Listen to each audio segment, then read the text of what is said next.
മൽക്കീസേദെക്കിൻ്റെ അനുഗ്രഹം, the blessings of മെൽക്കിസേദെക്ക്. അബ്രഹാമിനെ മെൽക്കിസേദെക്ക് വന്ന് അനുഗ്രഹിച്ചതാണ് കഴിഞ്ഞ ദിവസം പറഞ്ഞത്. അവിടെ വെച്ച് നിർത്തി.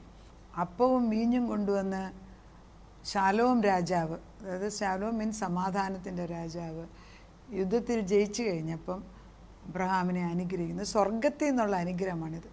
ഏതൊരു കാര്യത്തിലും ആത്മീക അനുഗ്രഹം കിട്ടാതെ ജഡിക അനുഗ്രഹം ഉറച്ചു നിൽക്കത്തില്ല. അപ്പം the spirit realm is more powerful than the worldly realm. അത് ആത്മീക മണ്ഡലമാണ് ജഡീക മണ്ഡലത്തെക്കാട്ടിലും ശക്തമേറിയത്. അത് എങ്ങനെ പറഞ്ഞോണെന്ന് ചോദിച്ചാൽ, ഇപ്പം നമ്മളിപ്പോൾ ആഫ്രിക്കയിലൊക്കെ പോകാമെന്ന് വിചാരിക്കട്ടെ, കിരാതരുടെ അവർക്കും ഏതൊരു ശക്തിയെ വിളിക്കുന്നുണ്ട്. നമ്മൾ പരിശുദ്ധാത്മാവിലല്ല ചെല്ലുന്നെങ്കിൽ അവർ നമ്മളെ പുഴുങ്ങി തിന്നും. ശരിയല്ലേ? നമുക്കൊരു ശക്തി ആത്മാവിലെ ശക്തിയിലല്ല പോകുന്നെങ്കിൽ നമുക്കവിടെ നിൽക്കാനൊക്കത്തില്ല. പക്ഷേ പരിശുദ്ധാത്മാവിലാണ് പോയിട്ടുള്ളെങ്കിൽ അവരെ കൂടെ ദൈവത്തിലേക്കാക്കും. It is not a small. ഏതൊരു യുദ്ധത്തിലും, ലോകത്തിൽ അന്നത്തുള്ള യുദ്ധത്തിലും പരിശുദ്ധാത്മാവില്ലാത്തവനും പരിശുദ്ധാത്മാവുള്ളവനും തമ്മിൽ പരിശുദ്ധാത്മാവില്ലാത്തവൻ അല്പകാലത്തേക്ക് ജയിച്ചെന്നിരിക്കും, പക്ഷെ നിലനിൽക്കുന്ന ജയം വരണമെങ്കിൽ ദൈവത്തിൻ്റെ അനുഗ്രഹം വേണം. അങ്ങനെ നിലനിൽക്കുന്ന അനുഗ്രഹം കൊടുക്കാൻ വേണ്ടി അബ്രഹാമിനെ ദൈവം സ്വന്തം പൗത്രനെ യുദ്ധത്തിൽ പോയി രക്ഷിച്ച് തിരിച്ചു കൊണ്ടുവന്നപ്പം ഒരു നന്മ പ്രവൃത്തി ചെയ്തത് കഴിഞ്ഞപ്പോൾ ദൈവം അവനെ ജയം കൊടുത്ത് കൊണ്ടുവന്ന് സന്തോഷിക്കേണ്ടതിന് തൊട്ടു മുമ്പായിട്ട് അബ്രഹാമിനെ ദൈവം ആത്മീയ ഗോളത്തിൽ അനുഗ്രഹിക്കുന്നതായിട്ട് കാണാം. ഇത് വളരെ പ്രധാനപ്പെട്ട ഒരു പോയിൻ്റാണ്. നിൻ്റെ അന്തരാത്മാവ് അകത്തെ മനുഷ്യനെ പുഷ്ടിപ്പെടുത്താതെ പുറത്തെ മനുഷ്യനെ മാത്രം ജയം എടുത്ത് ബലപ്പെടുത്തി കഴിഞ്ഞാൽ നീ വെറും ഒരു ബലൂൺ പോലെ വീർത്തിരിക്കത്തേ ഉള്ളൂ. അത് കുറച്ച് കഴിയുമ്പോൾ താണുപോകും. ദൈവത്തിൻ്റെ ആത്മാവിലേക്ക് തിരിച്ചു വരാൻ അനേക മക്കളെ വിളിച്ചു വരുത്തുകയാണ്. അപ്പോൾ ആ മൽക്കീസേദെക്കിൻ്റെ ക്രമപ്രകാരം എന്നേക്കും ഒരു മഹാപുരോഹിതനാണെന്ന് ശാലേം രാജാവിനെ പറഞ്ഞതിനെക്കുറിച്ച് തന്നെ എബ്രായ ലേഖനം 2 ഭാഗത്ത് പറഞ്ഞിട്ടുണ്ട്. 5-ാം അധ്യായത്തിലും 7-ാം അധ്യായത്തിലും. 2 എടുക്കാൻ നേരം 5 എടുക്കാം. ഇവിടെ മനുഷ്യരുടെ ഇടയിൽ നിന്ന് എടുക്കുന്ന ഏത് മഹാപുരോഹിതനും പാപങ്ങൾക്കായി വഴിപാട് യാഗവും അർപ്പിപ്പാൻ ദൈവകാര്യത്തിൽ മനുഷ്യർക്ക് വേണ്ടി നിയമിക്കപ്പെട്ടിരുന്നു.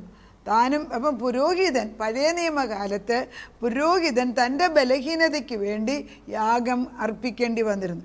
എന്നാൽ പിന്നെ നമ്മൾ നോക്കുമ്പം ക്രിസ്തുവിൻ്റെ വരുമ്പോഴത്തേക്ക് തന്നെത്താനെ വീണ്ടും വീണ്ടും യാഗമായിട്ട് കൊടുക്കേണ്ട ആവശ്യമില്ലാത്ത പാപമൊഴികെ സകലത്തിനും നമ്മുടെ കൂടെ പരീക്ഷിക്കപ്പെട്ടവൻ പാപങ്ങൾക്ക് വേണ്ടി, നമ്മുടെ പാപത്തിന് വേണ്ടി എന്നേക്കുമായിട്ട് യാഗവസ്തുവായിട്ട് തീർന്നു. അങ്ങനെയാണ് പാപം ഒഴികെ സർവത്തിലും നമുക്ക് തുല്യനായി പരീക്ഷിക്കപ്പെട്ടവൻ അത്രേ യേശുക്രിസ്തു. അതുകൊണ്ട് കരുണ ലഭിപ്പാനും തത്സമയത്തെ സഹായത്തിനുള്ള കൃപ പ്രാപിപ്പാനും നാം ധൈര്യസമേതം കൃപാസനത്തിലേക്ക് അടുത്തില്ല. അപ്പം കർത്താവിൻ്റെ കൃപാസനം തുറന്നു വെക്കുന്നതിന് ഒരു പുരോഹിതൻ ദൈവം തമ്പുരാൻ പണ്ടുകാലങ്ങൾ പഴയ നിയമത്തിൽ മൽക്കീസേദെക്കിനെ ഉപയോഗിച്ചുവെങ്കിൽ ആ മൽക്കീസേദെക്ക് തന്നെയാണോ യേശുക്രിസ്തു എന്ന് നമുക്കൊന്ന് നോക്കാം. വചനം എന്താണ് പറയുന്നത്? ഇങ്ങനെയാണ് നമ്മൾ പറയുന്നത്. ക്രിസ്തുവും മഹാപുരോഹിതൻ, 5 വായിക്കുന്നത്, അവണ്ണം ക്രിസ്തുവും മഹാപുരോഹിതനാകുവാനുള്ള മഹത്വം സ്വതവേ എടുത്തില്ല. നീ എൻ്റെ പുത്രൻ, ഞാൻ ഇന്ന് നിന്നെ ജനിപ്പിച്ചിരിക്കുന്നു എന്ന് അവനോട് അരുളി ചെയ്തവൻ അവൻ തന്നെ. അങ്ങനെ മറ്റൊരിടത്തും നീ മൽക്കീസേദെക്കിൻ്റെ ക്രമപ്രകാരം എന്നേക്കും ഒരു പുരോഹിതനെന്ന് പറയുന്നു.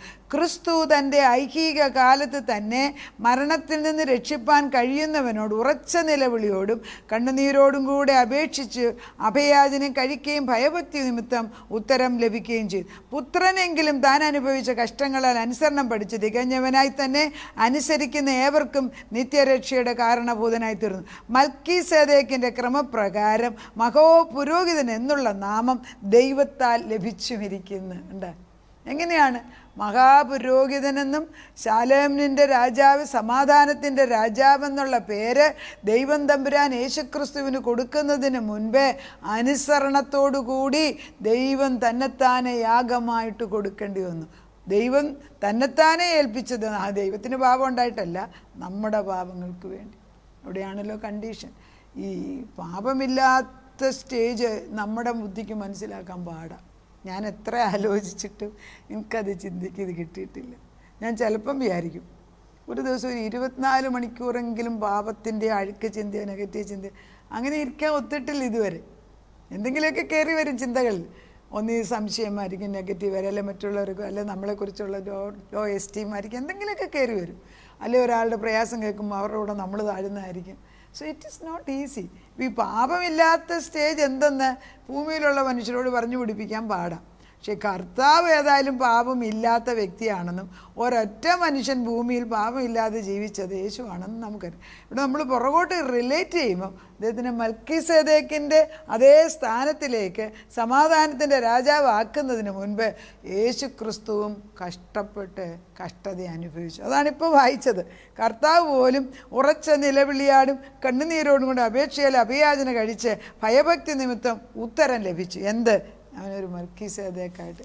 അപ്പം മൽക്കീസേദെക്ക് ഒരു കണക്ക് നോക്കിയാൽ യേശു ക്രിസ്തു തന്നെ അല്ലേ എന്ന് ചിന്തിക്കേണ്ടിയിരിക്കുന്നു. എന്ത് വ്യാഖ്യാനം അവരവരുടെ ആത്മാവ് പറയുന്നതെന്ന് എനിക്കറിഞ്ഞുകൂടാ.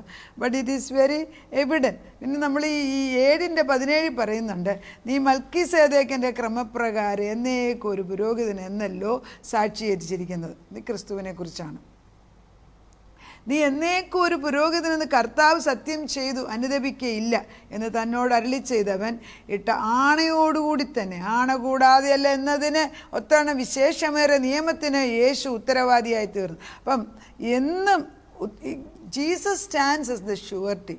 അത് നമ്മുടെ പാപങ്ങൾക്ക് വേണ്ടി അവൻ ഷുവർട്ടിയായിട്ട് നിന്നു. അപ്പം അബ്രഹാമിനെ അനുഗ്രഹിക്കാൻ നേരത്ത്, ആത്മീയ ഗോളത്തിൽ അനുഗ്രഹിക്കാൻ മൽക്കീസേദെക്ക് കടന്നു വന്ന് അപ്പവും വീഞ്ഞും കൊടുത്ത് അവനെ ആത്മീയ തലത്തിൽ ഉറപ്പിക്കുന്നു. ഇവിടെ പുതിയ നിയമത്തിൽ ക്രിസ്തു ക്രൂശുമരണം കഴിഞ്ഞിട്ട് കർത്താവിൻ്റെ തിരുശരീരം തിരുരക്തവും അനുഭവിക്കുമ്പം നമ്മൾ ദൈവത്തോട് കൂടെ ചേരുക. എൻ്റെ ശരീരം ഭക്ഷിക്കുകയും എൻ്റെ രക്തവും കുടിക്കുകയും ചെയ്യുന്നവൻ എന്നോട് കൂടെ വസിക്കും, അവനിൽ ജീവനുണ്ടെന്നാണ് വസ്തു പറയുന്നത്. അപ്പോൾ നമുക്കിവിടെ ഒരു മൽക്കീസേദെക്ക് കടന്നു വരികയാണ് എൻ്റെ ആത്മീയ അനുഗ്രഹങ്ങളെ ഉറപ്പിക്കാൻ. അത് ക്രിസ്തു തന്നെയാണ്. ആ ക്രിസ്തുവിനെ കുറിച്ചാണ് പിന്നെ ഈ ഇബ്രായലേഖനം മുഴുവൻ. അതായത് വംശാവലിയൊന്നും പറയുന്നില്ല, മൽക്കീസേദെക്കിനെ പറയുമെങ്കിലും പഴയ നിയമത്തിൽ യേശു ക്രിസ്തു പ്രത്യക്ഷനാകുന്നത് പല രൂപത്തിലാണ്. ഈ പഴയ നിയമത്തിനും പുതിയ നിയമത്തിനും ഒക്കെ എഴുതി വെച്ചിരിക്കുന്ന ഈ തൃത്വത്തെക്കുറിച്ചാണ്. പിതാവേ, പുത്രനെ, പരിശുദ്ധാത്മാവ്. പരിശുദ്ധാത്മാവിൻ്റെ ഒരു യുഗമായതുകൊണ്ട് നമ്മൾ ഇതൊക്കെ മനസ്സിലാക്കിയെന്നും യേശുവിനെക്കുറിച്ച് നമ്മളൊന്ന് മനസ്സിലാക്കിയാൽ ഇവനോ എന്നേക്കും ഇരിക്കുന്നത് കൊണ്ട് മാറാത്ത പൗരോഹിത്യമാണ്. അപ്പോൾ പൗരോഹിത്യത്തിൻ്റെ ഉറവ് പോലും നമ്മൾ നോക്കുമ്പോൾ ക്രിസ്തുവിൽ തുടങ്ങിയത് മൽക്കീസേദെക്ക് നമ്മൾ കാണുന്നു. എവിടെയാ തുടക്കം നമുക്കറിഞ്ഞുകൂടാ. അതുകൊണ്ട് താൻ മുഖാന്തരമായി ദൈവത്തോട് അടുത്തവർക്ക് വേണ്ടി പക്ഷപാതം ചെയ്യുവാൻ സദാ ജീവിക്കുന്നവനാൽ അവരെ പൂർണ്ണമായി രക്ഷിപ്പാൻ അവൻ പ്രാപ്തൻ. ആർക്കാണ് കഴിയുന്നത്? യേശുവിനല്ലാതെ. എന്നിട്ട് ബാക്കി ഭാഗം വായിച്ചതൊക്കെ വായിച്ച് നോക്കണം. ഇതിനകത്തൊക്കെ ഇങ്ങനെ ജംസ് ആൻഡ് പ്രഷ്യസ് മെറ്റൽസ് ഇങ്ങനെ നമ്മുടെ കിരീടത്തെ വെക്കത്തൊക്കെ പൊങ്ങി വരും. ഇങ്ങനെയുള്ള മഹാപുരോഹിതനെല്ലാം നമുക്ക് വേണ്ടിയല്ല. പവിത്രൻ, നിർദോഷൻ, നിർമ്മലൻ, പാപികളോട് വേർപെട്ടവൻ, സ്വർഗത്തേക്കാൾ ഉന്നതനായി തീർന്നവൻ, ആ മഹാപുരോഹിതനെ പോലെ ആദ്യം സ്വന്തം പാപങ്ങൾക്ക് വേണ്ടി പിന്നെ ജനത്തിന് വേണ്ടി ദിനംപ്രതി യാഗം കഴിക്കാൻ ആവശ്യമില്ലാത്തവൻ, അത് അവൻ തന്നെത്താൻ അർപ്പിച്ചുകൊണ്ട് ഒരിക്കലായിട്ടേ ചെയ്തു. ക്രിസ്തു ഒരിക്കലായിട്ട് നമുക്ക് വേണ്ടി യാഗമായി തീർന്നത്. ന്യായപ്രമാണം ബലഹീന മനുഷ്യരെ മഹാപുരോഹിതന്മാരാക്കുന്നു. പഴയ നിയമത്തിൽ സാധാരണ ന്യായപ്രമാണത്തിന് പിമ്പുള്ള, അതായത് ക്രിസ്തുവിൻ്റെ കാലം, ആണയുടെ വചനമോ എന്നേക്കും തികഞ്ഞവനായി തീർന്ന പുത്രനെ പുരോഹിതന്. അപ്പം നമുക്ക് എന്നേക്കുമായിട്ട് മധ്യസ്ഥനായിട്ട് നിൽക്കുന്ന ഒരു മഹാപുരോഹിതൻ യേശു ക്രിസ്തു. ആ മഹാപുരോഹിതൻ്റെ ഗുണങ്ങൾ പവിത്രനാണ്. എന്തെല്ലാം ഗുണങ്ങളാണ് പറഞ്ഞിരിക്കുന്നത്. പവിത്രൻ, നിർദോഷൻ, നിർമ്മലൻ, പാപികളോട് വേർപെട്ടവൻ, സ്വർഗത്തേക്കാൾ ഉന്നതനായി. തൃത്വത്തിലൊരുവൻ. ഈ ദൈവത്തിൻ്റെ ഒരു പ്രത്യേക സ്വഭാവം, നമ്മൾ കൂടുതൽ അവനോട് അടുത്തുകൊണ്ടിരിക്കുമ്പോൾ he will reveal himself to us. അത് ഈ എൻ്റെ മോൻ പറയും പോലെ, മമ്മിയോടൊന്നും പറയാനൊക്കെ തരും. മമ്മി അതിന് മുമ്പേ എന്തെങ്കിലും പറയാൻ തുടങ്ങും. എന്നാൽ അവൻ എൻ്റെ കൂടെ ഇരുന്ന് സമയമെടുത്ത് സ്പെൻഡ് ചെയ്യുന്നില്ല. ചെയ്താൽ ഞാൻ ശ്രദ്ധിക്കും. യേശു അങ്ങനെയല്ല, സമയമെടുത്ത് നമ്മുടെ കൂടെ ഇരിക്കും. നമ്മൾ യേശുവിൻ്റെ കൂടെ കൊണ്ടൊന്ന് ഇരിക്കാൻ തുടങ്ങിയാൽ എത്ര സമയം മാറി എത്ര നേരം വേണമെങ്കിലും യേശു നമ്മുടെ കൂടെ ഇരുന്ന് നമ്മളെ പഠിപ്പിച്ചു തരും. മനുഷ്യൻ കാണുന്ന പോലെയല്ല. ക്ഷമയുടെ ഒരു പര്യായമാണ് യേശു ക്രിസ്തു. നമുക്ക് അവൻ്റെ അടുക്കിലേക്ക് കടന്നില്ല. മൽക്കീസേദെക്കിൻ്റെ ക്രമപ്രകാരം എന്നേക്കും ഒരു പുരോഹിതൻ യേശു ക്രിസ്തു തന്നെ, ആണയുടെ അടിസ്ഥാനത്തിൽ എന്നേക്കുമായിട്ട്. പാപമൊഴികിയ സകലത്തിലും ഞങ്ങളെപ്പോലെ തന്നെ പാപമൊഴികിയ സകലത്തിലും കർത്താവ്. പാപം മാത്രം നിന്നിലില്ലായിരുന്നു. ഞങ്ങൾക്ക് വേണ്ടി യാഗവസ്തുവായി തീർന്ന് യാഗപീഠത്തിന്മേൽ കയറിയും അതിനാൽ കൃപാസനത്തിലേക്ക് ധൈര്യസമേതം കടന്നു വരാം. ഇത് പഠിക്കും തോറും പറയും തോറും നിൻ്റെ സ്നേഹത്തിൻ്റെ ആഴം, തേനിലും തേൻകട്ടയിലും മധുരമേറിൻ്റെ വചനം ഒഴുകുകയാണ്. വെറുതെ വചനം പഠിച്ച് ചീർക്കുന്നതുകൊണ്ടൊരു കാര്യമില്ല. Knowledge puffs up.